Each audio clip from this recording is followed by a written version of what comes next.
Hey, welcome to Lead Wisco. My name's Troy Murphy, and I'm by again my friend here, Ryan Kibbe. How you doing, buddy? I am really excited. I'm always excited for these Yeah, interviews. you always are. You I say am. that. You almost need a new line. I need a new line, but like they each. Are you ready to learn? I am ready to learn. Yeah.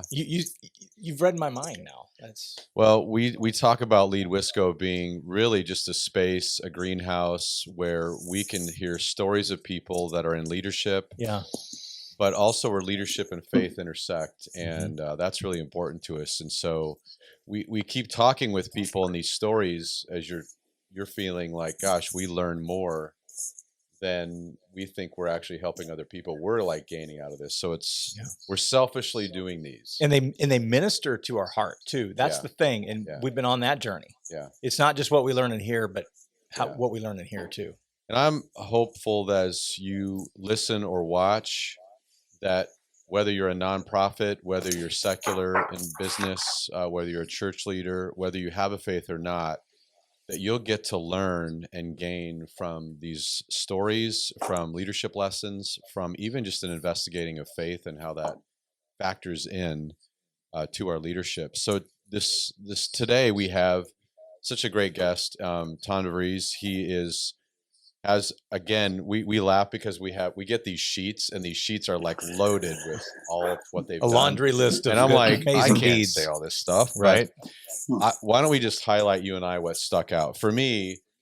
Tom stepping into the role of the Global Leadership Network, the president of that, which that's a big deal. Yeah, because I had worked at Willow Creek, seeing the original conference start, the Church Leadership Conference, the Willow Creek Association, and just the development of that. And so exciting to have Tom, but what a huge role in the Global Leadership Summit, but the network and all the diversity that it's starting to reach out with its effect. But what stuck out for you? There's a couple things in here that are quite interesting. Well, on a personal level, I see he was a former lead pastor. So as a pastor, he's going to minister to me. Once he opens his mouth and talks church, I'm all in. But there's just so many things here that he is an influencer of influencers.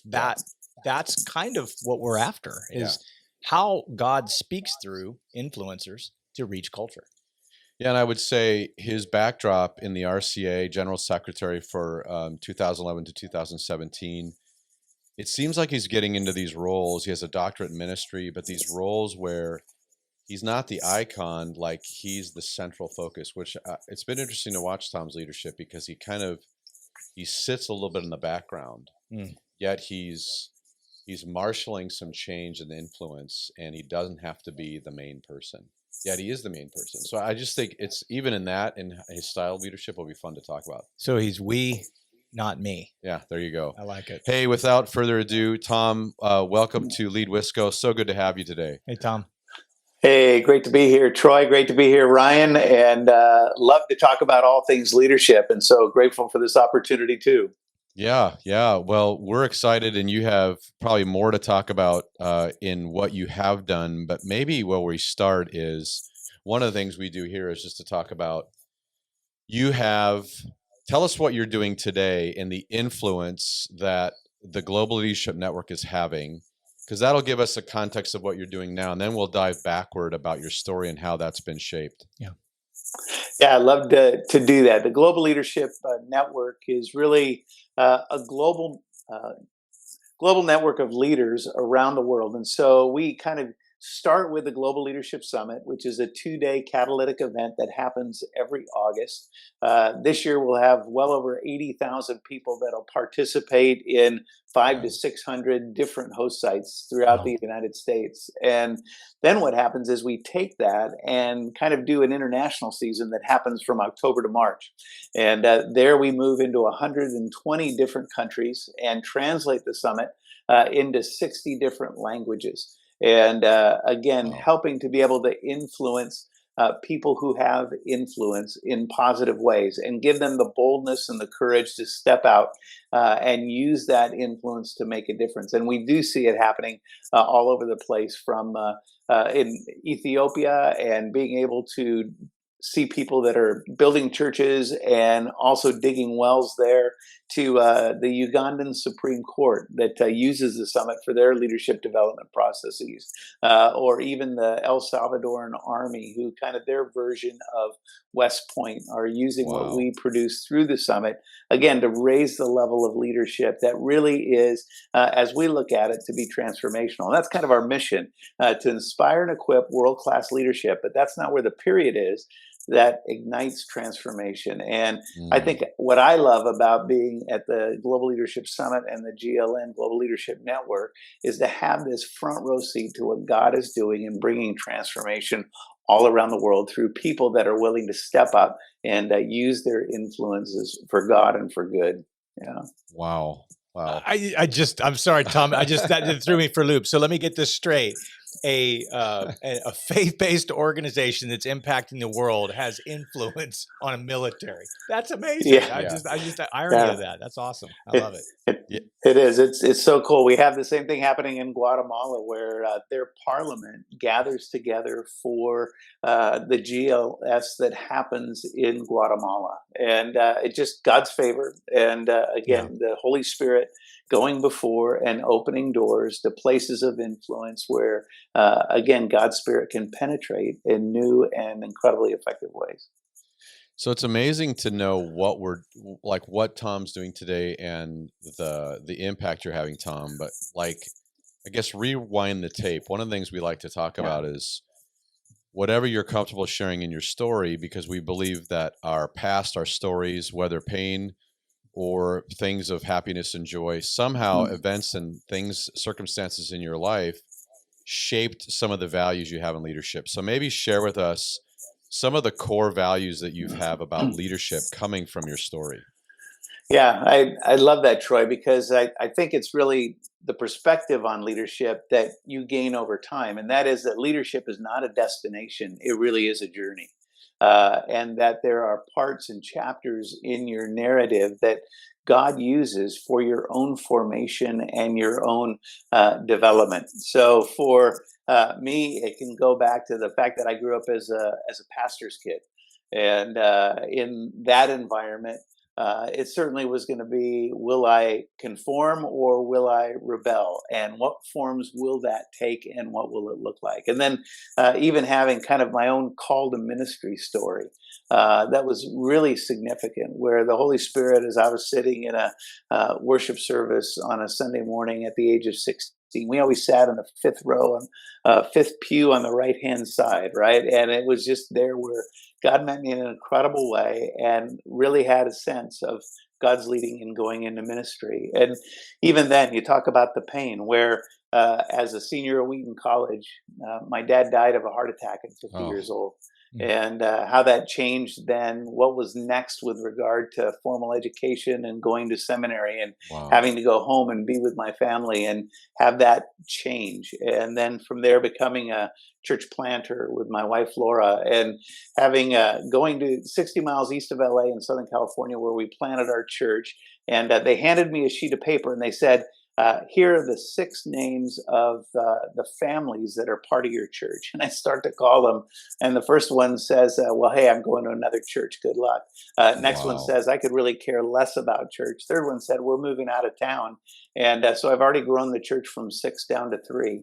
And starting that way. And yet having God, again, use that experience so positively. And in each of those kind of chapters in my story, to see that there are learnings, that there are growth opportunities, even in the midst of that pain. Sometimes that the pain points are those greatest places of development, and certainly as God uses them in your life in significant ways. And then to go from there and trying to, again, leverage the opportunity in ways that honor God, but help me grow in my own leadership gifting and passion.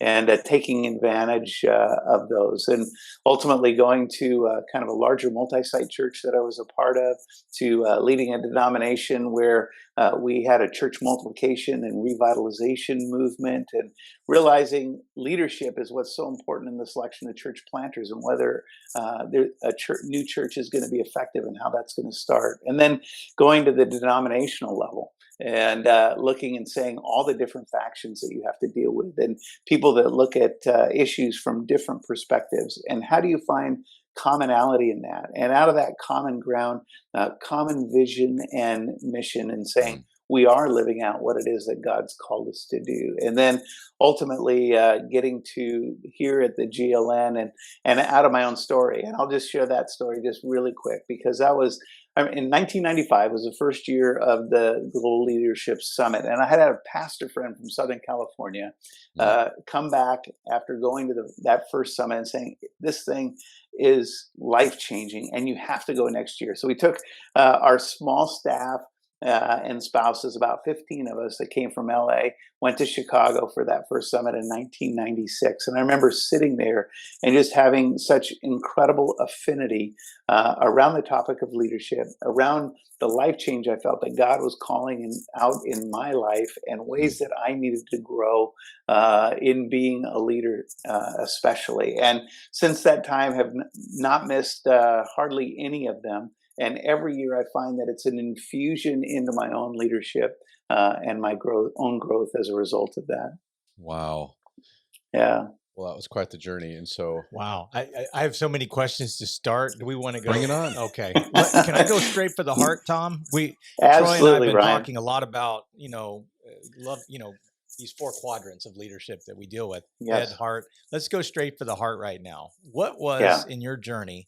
You just unpacked a lot of stuff. Yes. I'm already entering your church planting pain, and yes. you grew your church from 6 to 3. I think any leader can appreciate filtering out culture. Well, and I think all 3 of us actually have been church planters. Oh, we have, which is interesting on this call. So I think we all understand that. But maybe you're in a startup business, but maybe, Tom, can you walk us through, and maybe to some leaders out there who have felt the pain of, got a big vision, I'm excited to change the world, and the contradiction hits right away. Can you talk about your pain points along the way? Yeah, absolutely. And there are many of those. And sometimes those pain points are places of your greatest failure, in addition to that, and how you interact and help raise up other leaders, how you determine direction. So my first office was one of the bedrooms in the apartment that my wife and I rented, right? And here I am sitting at the desk, and I'm like, where's the roadmap, right? Where is the plan for what to do, what to do next? And so going to my first Chamber of Commerce meeting just to meet people, and God using that interaction to meet a guy by the name of Craig Gilbert, who was an architect. Wasn't necessarily a Christ follower, that began to come to our church and began to have his own sense of call into ministry. And he actually was the lead pastor of our second church start that came out of our church as a result of that. And kind of looking and saying, out of that fear of how do we insert ourselves into into a community I didn't know anyone, and yet taking that step of faith and God using it in a very fruitful way. Think of another pain point was around another staff person that I had. So here I was in my early 20s, and I'm thinking, why does anyone want to follow me? And had begun to get some staff around us, and so I had a really old staff guy. He was about 50. At that point in time, right? Amazing what perspective does over years. But he was the old guy on our staff. Yeah, exactly. And how he was trying to actually cause conflict in our congregation, and how, for me, conflict management was like my biggest fear. And I hated to confront people. I wanted everybody to like me. And yet I knew I needed to confront this staff person around some of the ways that he was creating toxicity and conflict in our church plant. And ending up doing that on a men's retreat over a weekend in a very public way. And it was an epic fail.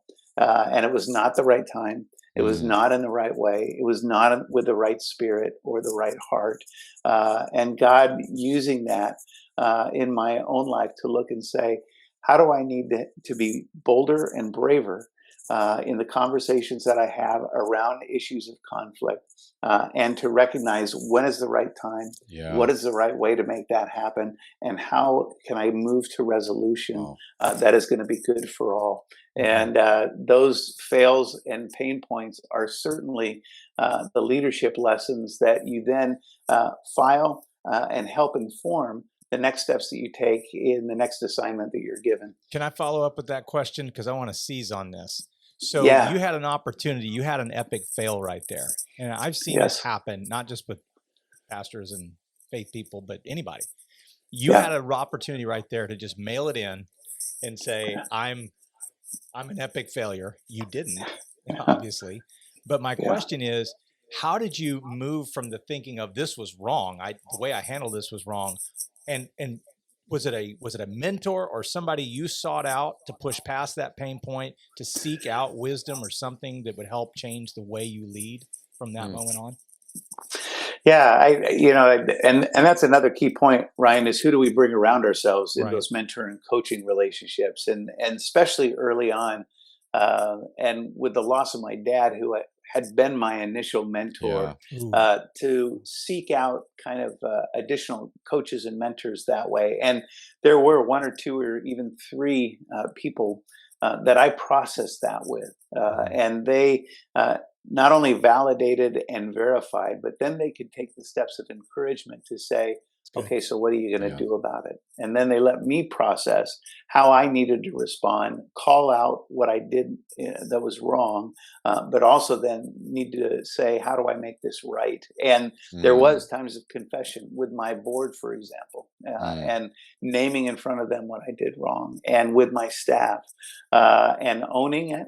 And at the same time, then trying to establish a foundation for being able to move forward. So you modeled the way of cleaning up your own mess, and you modeled that. And I bet, maybe I'm wrong, but I bet you've done that over the years and made a practice. I bet that served you well, and I bet that served your teams well.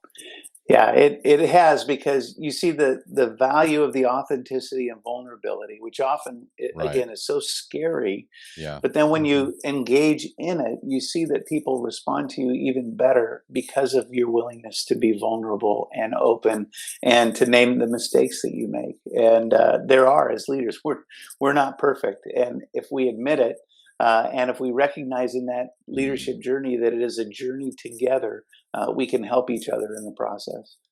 That's so good, Tom. I think that there's so much to learn from that. I think no matter where you're at in your faith journey, but to just understand, well, one of the ways I've heard it is we've got to learn how to hold tension.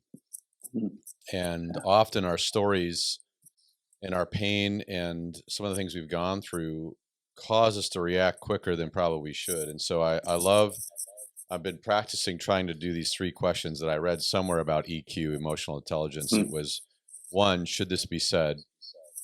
2, should this be said right now? And then 3, should this be said right now by me? Which I love those. So those are 3 great questions, because typically I rushed to the 3rd and said, yes, this should be said now, and it should be by me, and I need to do this. Because I need to feel better. Right. Yeah. Get off my chest. I think what, Tom, you're describing, yes, I was that guy too. Like, we have to deal with this issue. It's a sinful issues, and learning. There's something you just don't get often, and I think in a leadership book, or just like you actually have to go through it, and there's a sense of timing. There's an emotional element to things that you don't realize that exists, and you can't read it in the pages of any kind of leadership book. But you can know it, but until you're actually there in it, and it makes every situation so unique, so beautiful that you've operated that. One of the things you talked about, Tom, that maybe I'll just throw it at you again, just if you want to add some more texture to it, but I had struggled too. I didn't lose my father, but I did in a figurative way. He never showed up. So they talk about trauma being either a fire or a drought. I had the fires, but I also had a dad that never really did anything with us. So there was always that tension for me. My dad would show up when I did something wrong. So I'm always trying to do it exactly right. Very defensive if I've been said I did it wrong. Wait, I did it right. I did it right. And then, wait, don't you love me? Don't you like me? And I think maybe just add texture because I still want to be liked. I still, but I've realized the whole tension that I'm not going to be. And I don't know how in the role you have, and let's just look at your sheet. Your sheet places you into these cauldrons of difference and different opinions. And so I think to lead you into, talk to us how you're in a space where I believe this, and you have a belief system, and yet you're trying to lead a movement, whether it's RCA, whether it's GLN, whether it's a church. Gosh, I guess add some story, some color to this, because this is a very real issue for a lot of us in leadership. Yeah, and I think there's a real key in tying that stream together, what you've just described, Troy, because there's an idea of being confident in your own leadership. First, before you begin to step into those cauldrons and crucibles. And I think I had to do some work around that and some processing and understanding what was next for me in my calling in life and leadership first. And so for me, it was actually the airplane flight. As I was flying from Chicago as a senior in college to go to where my dad had died and my mom was there in Colorado Springs, and we were going to be ultimately heading back home to LA. And being on that TWA flight that tells you how long ago Trans World Airlines was around, and sitting in this bulkhead seat on this late night flight and just crying out to God.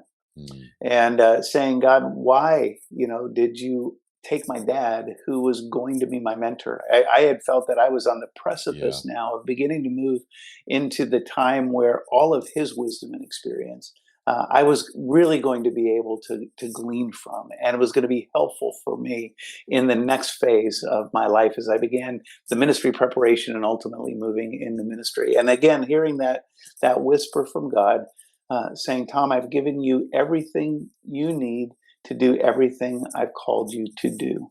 And that you are sufficient in that. And having then that moment, when I often look back and say, as I'm moving into another leadership challenge, God has given me everything I need to do what he's called me to do ultimately.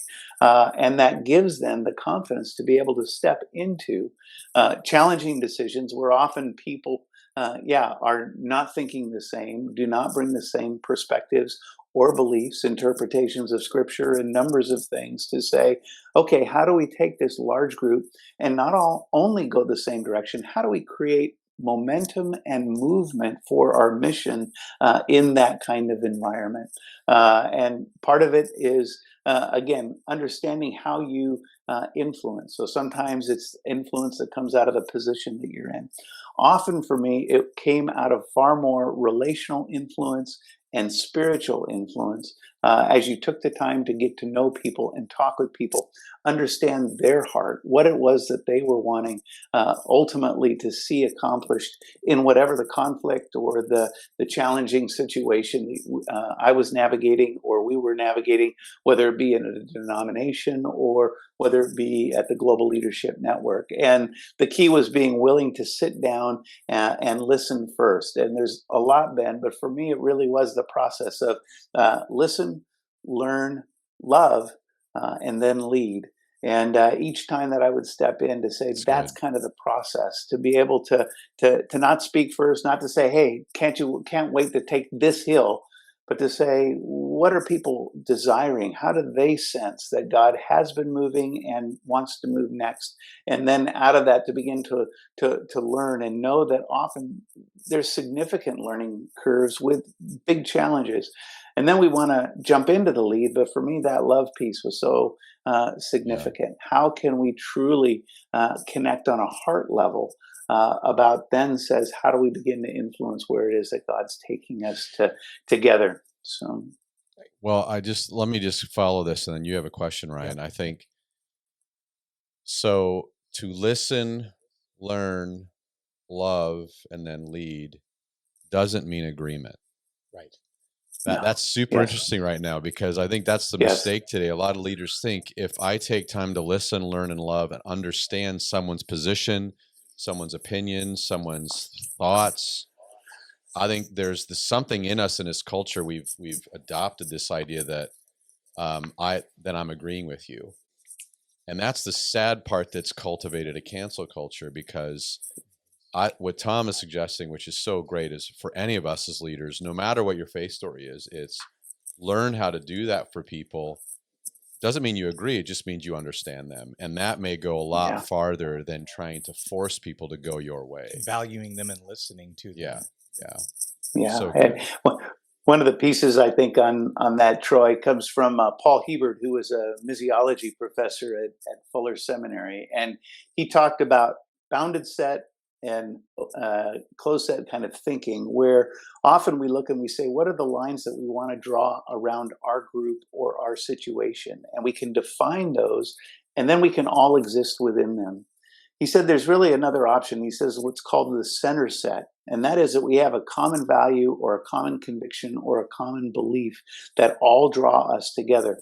And there's no boundary in that. Yeah. It's that which holds us together that we agree upon, and then give the freedom beyond that. And what I've found for me is movements are really created around the things that are central that draw us together. So at the GLN, we have probably 7,000 churches, 90 different denominations that are connected with what we do. And it isn't because we have a prescribed box that we all live in. It's because we have a center that we're committed to of Christ-centered leadership that draws us together and lets us journey through that together as well. Yeah. You have a clear why, as they say. Yeah, absolutely. I wanted to follow up with Troy. But the question I had, I wanted to seize upon, you were talking about the loss of your dad. And I was really paying attention to what you were saying. And what went off in my mind was everything we just described that you walked into. If I'm hearing you right, what I heard you had potentially what could have been a crisis of faith. Oh no, my dad's not here. I'm a pastor. There's loss. I believe in this. And I'm dealing with the tension and the contradiction here, the mystery, if you will.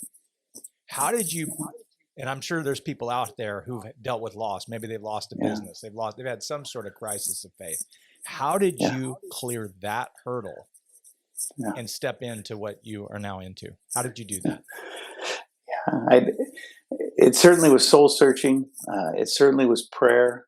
And there was a key piece in looking into God's word around that as well. So here I am on that TWA flight as I go through the Psalms, and I come across this psalm where David the psalmist is having a similar crisis of faith. And it really is Psalm 27. And it really says, the Lord is my light and my salvation. Whom shall I fear? The Lord is the stronghold of my life. Of whom shall I be afraid?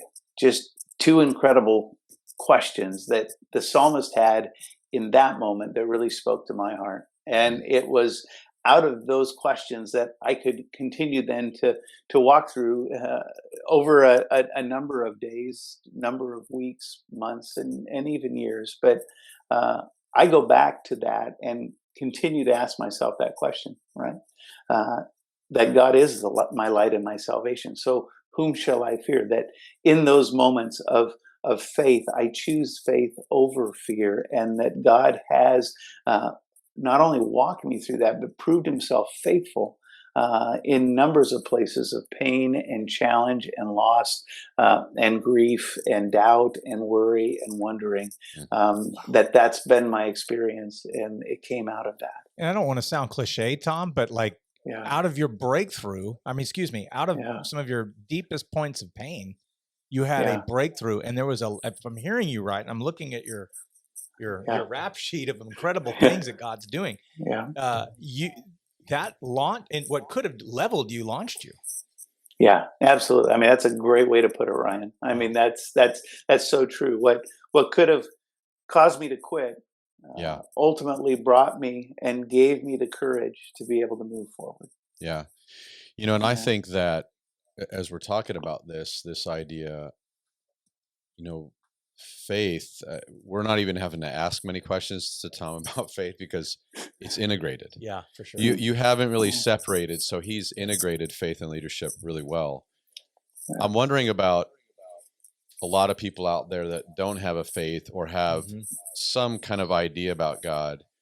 And I think maybe to our watchers and listeners, just to say, often, even with the loss of your father, these events can cause us to try to redefine ourselves from the inside out.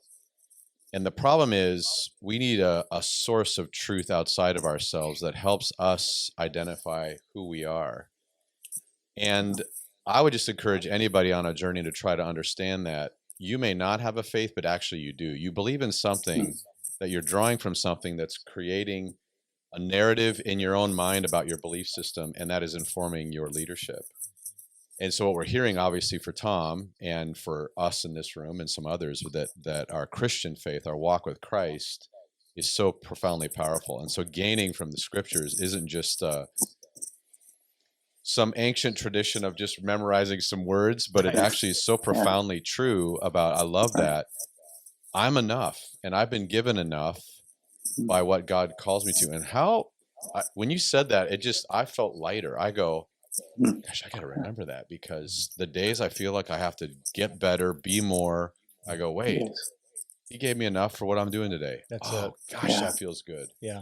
Yes. And Tom just leaned in when I was listening to him describe this. It wasn't this and correct me if I'm wrong, if I misheard you, but it was just kind of like you leaned in to the next thing to do. Like you have these big, huge life events that are happening to you, and you just did the next right thing, just one foot in front of the other type thinking. And I think that's for a word for somebody out there. Yeah, no, I appreciate that, Ryan. And what I found is that again, I've been able to use those in the life of others that God has drawn into my narrative, my journey, my life as well. And out of those experiences, to just kind of share these things, to say, this is how God's proved faithful. And I can journey with you, and we can journey together in those challenges that you're going through as well. Yeah. Well, I do want to say, Tom, and this is just affirmation online for everybody to hear, but I've been amazed at your humility in taking such a powerful role, and even the role of finding a new champion. It tells me a couple things about you. One, you understand you and your skill set and your gifts and who you are. You're comfortable with that enough to hand over to some, as some said, the powerful sports pastor, Craig Rochelle, who grabs onto the pulpit and is got energy like like some athlete at halftime. Yes. But who a lot of leaders, I think, can be intimidated by that. Like, wait, I'm the president and you're not, and yet that's why I said in the beginning of this, Tom's leadership to me is like your leadership is speaking to me to go, be comfortable where I'm at. I won't always be that person, the front person. And I just thought you'd done a masterful job on that. And so I want to now follow up with a question.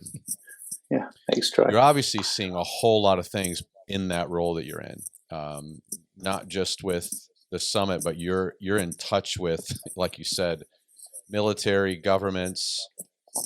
What could you tell our listeners, whether they're business, nonprofit, secular business, nonprofit, church leaders, or just people that are at home being influencers? What are you seeing are issues we have to face in leadership today that are really critical as it aligns with some of the issues that are happening in culture? Yeah, I think that's a great question, Troy. And I think there's probably a couple of ways that we look at that. One is around what are the leadership environments in which we lead, right? And that impacts, again, how we express our influence or ways that we bring our influence into those environments and situations.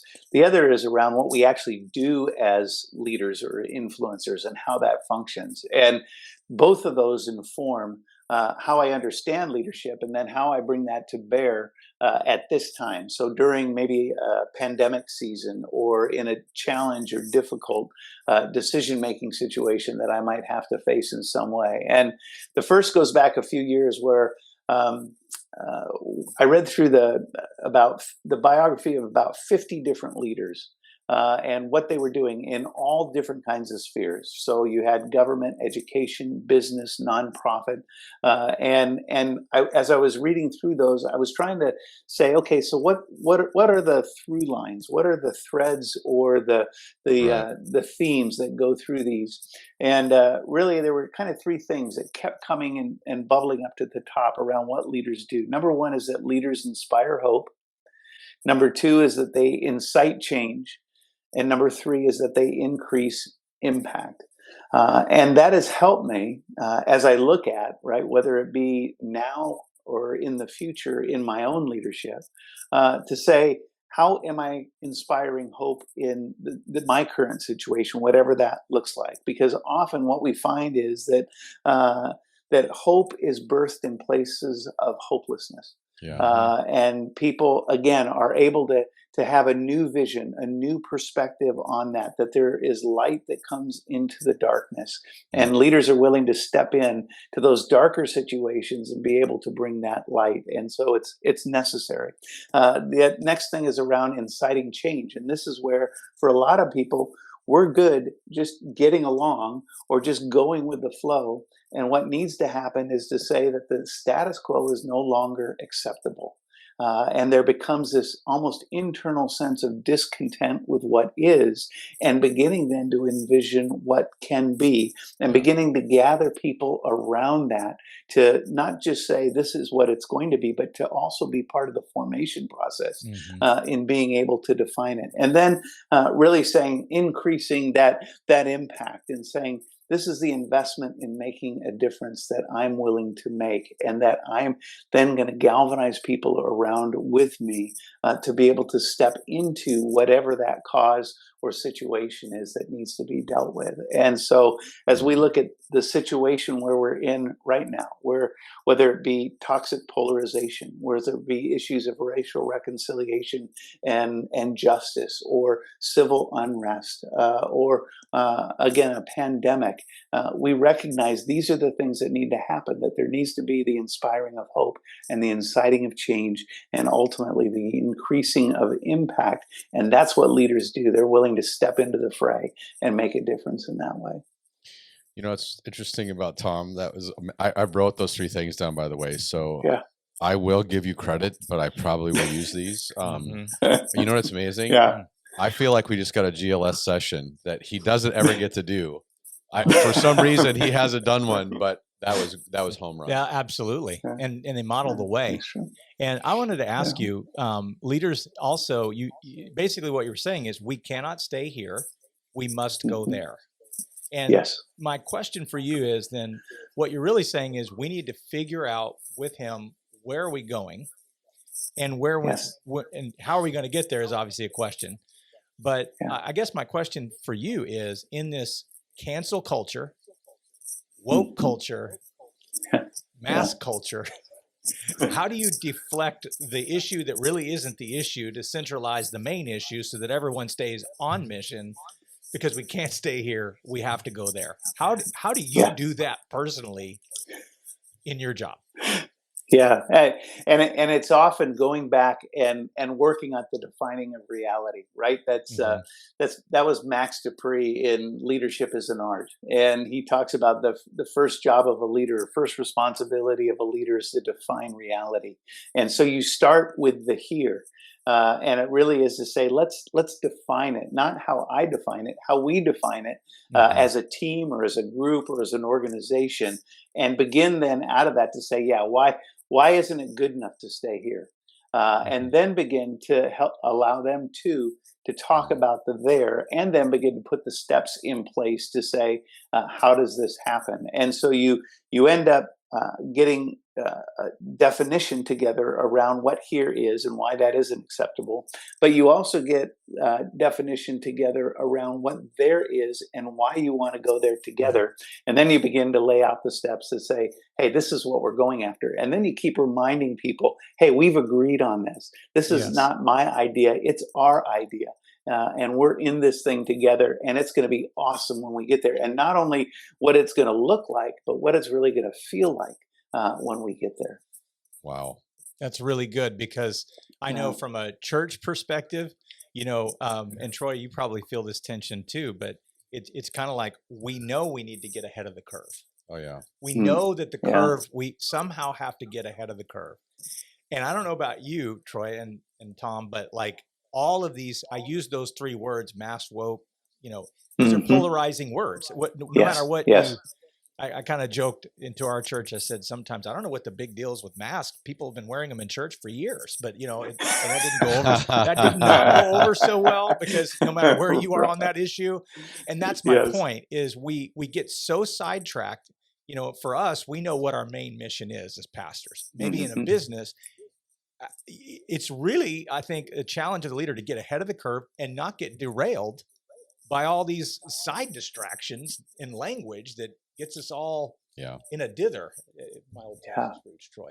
I don't know if I have a question, Tom, but I know you've experienced our pain. Maybe you could speak to that. Absolutely, because what ends up happening is you end up extending so much energy and so much resources in a sideways direction, rather than being able to take all of those assets and put them toward the direction that you're really wanting to go. And it keeps you sometimes then from getting to that goal, or brings you up short, rather than being able to achieve all it is that God has called you to do. And so you need to continue to bring that clarity, speak that clarity, lay out that vision again and again. Otherwise, you're going to find yourselves making left turns and right turns, and that other people's agendas are going to take you off track because you aren't certain about what it is that God's called you to do. Wow. Well, I feel like, again, this has been such a rich session. I'm so appreciative, Tom, for your time there. I feel like I don't even have to make the application. There are so many little nuggets in this that are so rich. But man, Tom, thanks for your time. Yeah. Thanks for giving us, not just some learning. I'm writing down stuff. It's funny. He's pulling out stuff like Max Dupree. Okay, I read Max Dupree so long ago. I'm like, crud, I got to read that again. That is so good. So good. Yeah. But thank you, Tom, so much for being vulnerable. Yeah. It's been great. Awesome. Thank you, Tom. Yeah. Well, this has been another session with two guys from Wisconsin. Ryan and I, and so we do our best job at trying to understand leadership and faith and hear people's stories. Yeah. So again, tune in, man, like, comment, share. We'll post comments about the Global Leadership Summit, the Global Leadership Network, and all that they offer. It's amazing. We would just applaud anybody to be a part of that, both church, business, or just person at home trying to figure out life. You're an influencer. All right. God bless. We'll talk to you soon. Lead Wisco.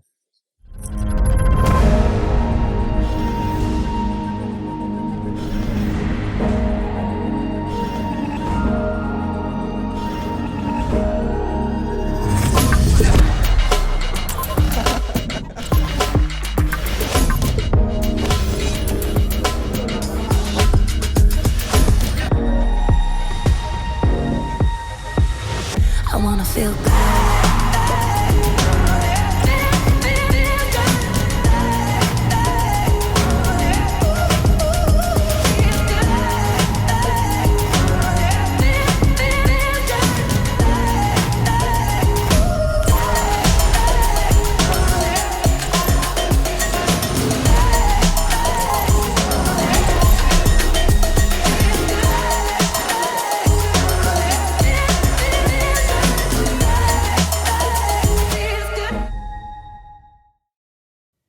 Hey everyone, thanks so much for listening today. We hope you learned some great leadership lessons from Tom and how you can integrate your faith with your leadership. We also hope you'll join us this August 5th and 6th for the Global Leadership Summit. Get your tickets today at globalleadership.org/summit. Hope to see you there. If this episode was helpful to you, we'd be so grateful if you subscribed or followed us, left us a review, or shared our podcast with someone you think may benefit from it. If you're looking for more leadership content, check out our social media. We post snippets of these episodes, leadership development resources, and more. If there's someone you think would be a great guest for us to talk to, message us on social media or send us an email at leadwisco@gbcc.me. Thanks for listening.